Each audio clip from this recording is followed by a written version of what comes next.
আমরা জমা দেবো সেকেন্ড হাফে জমা দেবো। বৈঠক স্ট্যান্ডিং কমিটির মাননীয় সদস্যবৃন্দ সবাই থাকবেন। এই প্রস্তাব সমর্থক দিনই হবেন, হওয়ার পরে আমরা আপনাকে জানাবো। কোথা থেকে হবে তত জানি না, এখন মাননীয় প্রধানমন্ত্রী যে সিদ্ধান্ত সেই সিদ্ধান্তই স্থায়ী কমিটি সদস্য।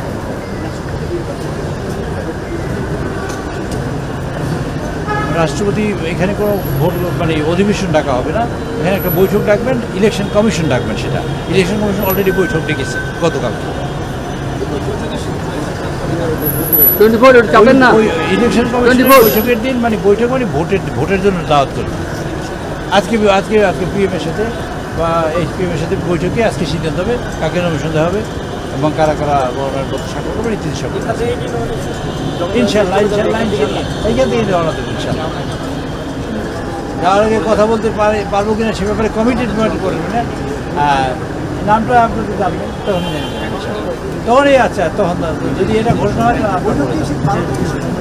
বৈঠক এই 2 মিনিট আগে হইতে 2 মিনিট পরে হইতে। আচ্ছা